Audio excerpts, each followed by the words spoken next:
കൂടുതൽ വാർത്തകളും വീഡിയോകളും കാണാൻ ഈ ചാനൽ സബ്സ്ക്രൈബ് ചെയ്യുക. കൂടെ ബെൽ ബട്ടൺ അമർത്തുക. Please subscribe our channel. നമസ്കാരം. എല്ലാ മാന്യ പ്രേക്ഷകർക്കും എല്ലാ ജ്യോതിഷ വിശ്വാസികൾക്കും എന്നെ ഇഷ്ടപ്പെടുന്നവർക്കും ഈ എളിയ മനുഷ്യൻ്റെ എളിയ ഏഷ്യ ലൈവ് ടി വിയിലെ എപ്പിസോഡിലേക്ക് നിസ്സീമമായ സ്വാഗതം. രജ്ജുദോഷം വന്നാൽ വൈധവ്യം സംഭവിക്കുമോ എന്നൊരു ചോദ്യം.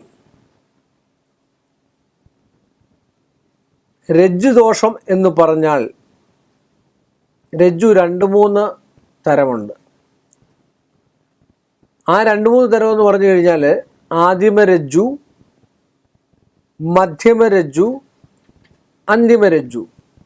നമ്മൾ പൊരുത്തത്തെക്കുറിച്ച് വിശദീകരിക്കാൻ 10-22 പൊരുത്തമുണ്ട്. പഴയ കാലത്ത് 10-22 പൊരുത്തങ്ങളായിരുന്നു നോക്കിക്കൊണ്ടിരുന്ന 2 നക്ഷത്രങ്ങൾ തമ്മിൽ, അല്ലേ? അത് പിന്നെ ക്രോഡീകരിച്ച് അതിൻ്റെ പ്രധാനപ്പെട്ടതായിട്ടുള്ള പൊരുത്തങ്ങളാണ് ഇപ്പം നമ്മൾ 10 പൊരുത്തമായിട്ട് നോക്കുന്നത്.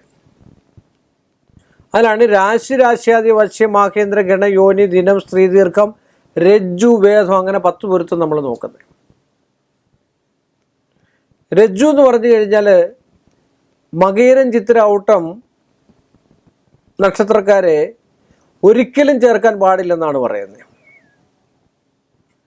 അതുപോലെ ഭരണി, മകയിരം,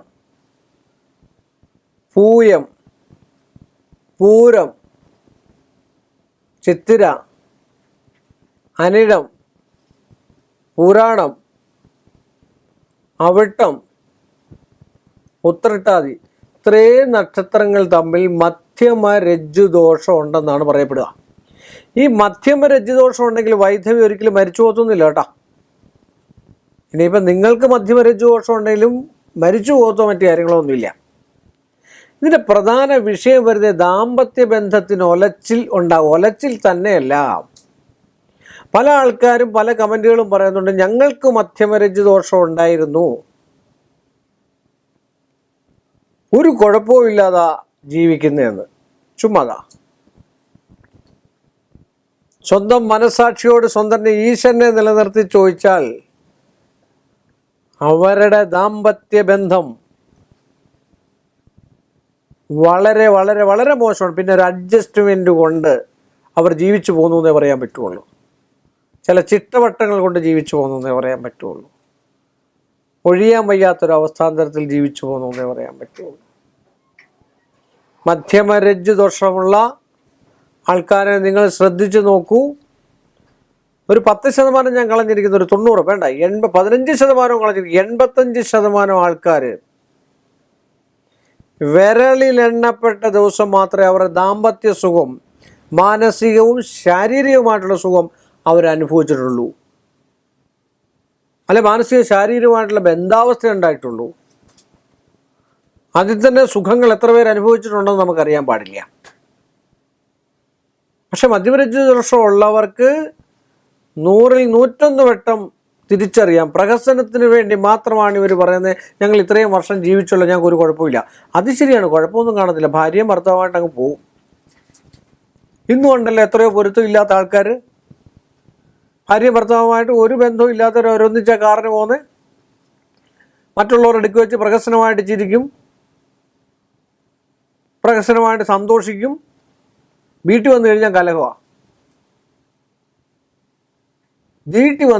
കലഹമാണ്.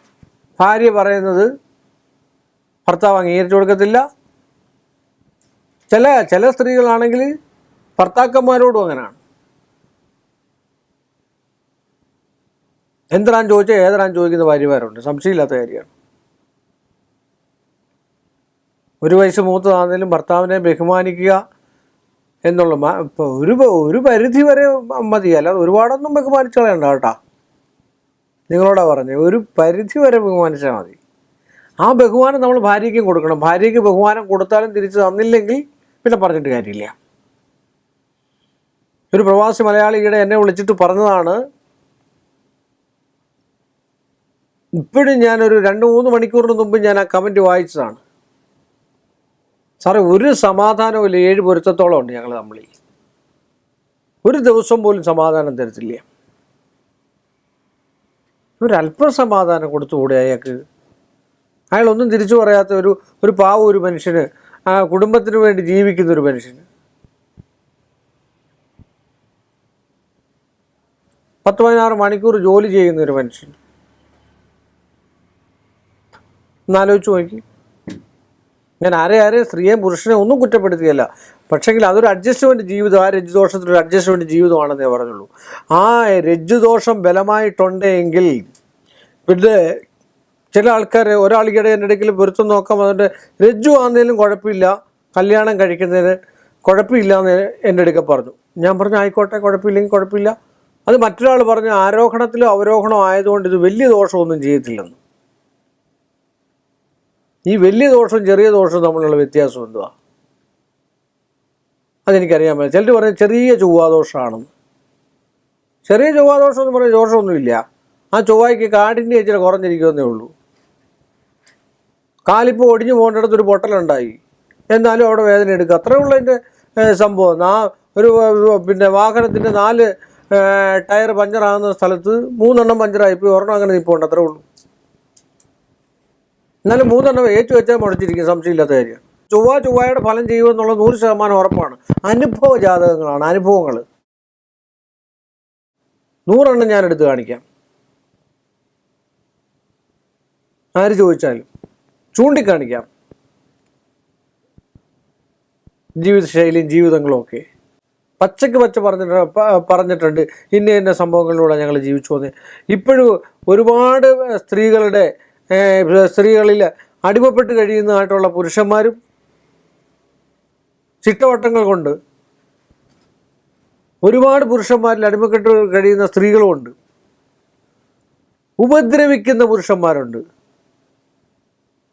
ഇന്നലെ ഒരാൾ വന്നിട്ട് എന്നോട് പറഞ്ഞു, ഇഷ്ടംപോലെ എന്നെ ഉപദ്രവിക്കുന്ന സാറേ, കോടികളുണ്ട്, 5 പൈസ പോലും കൈ തരത്തില്ലെന്ന്, 5 പൈസ പോലും.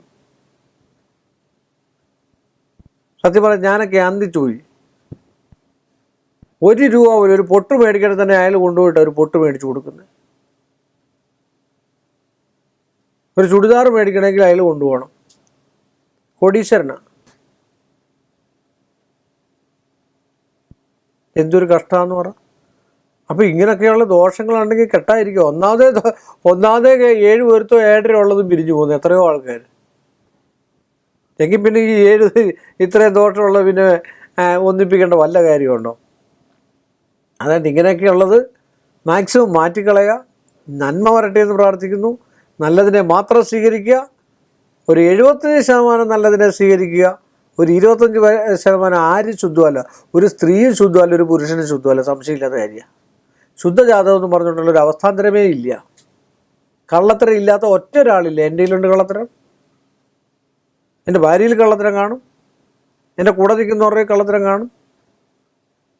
ഒരു ഭാര്യാഭർത്താക്കന്മാർ, ഒരു ഭർത്താവിനെ വഞ്ചിക്കാത്ത ഒരു സ്ത്രീയും കാണത്തില്ല, ഒരു ഭാര്യയെ വഞ്ചിക്കാത്ത ഒരു പുരുഷനും കാണത്തില്ല. എന്തെങ്കിലുമൊക്കെ ഇച്ചിരെങ്കിലും ഒളിപ്പിച്ചു വെച്ചിരിക്കും. ഞാൻ സത്യമാണ് പറയുന്നത്. വിശ്വസിക്കാമെങ്കിൽ മാത്രം വിശ്വസിച്ചാൽ മതി, സംശയമില്ലാത്ത കാര്യം. എത്ര സ്നേഹമുണ്ടെന്ന് പറഞ്ഞാൽ എന്ന് പറഞ്ഞുകൊണ്ട് ഈ എളിയ മനുഷ്യൻ്റെ ഈ എളിയ എപ്പിസോഡ് ഇവിടെ ഞാൻ അവസാനിപ്പിക്കുന്നു. വീണ്ടും നമ്മൾ തമ്മിൽ കാണുന്നവരെ എല്ലാ മാന്യ പ്രേക്ഷകർക്കും എൻ്റെ നിസ്സീമമായ നന്ദിയും കടപ്പാടും. കൂടുതൽ വാർത്തകളും വീഡിയോകളും കാണാൻ ഈ ചാനൽ സബ്സ്ക്രൈബ് ചെയ്യുക.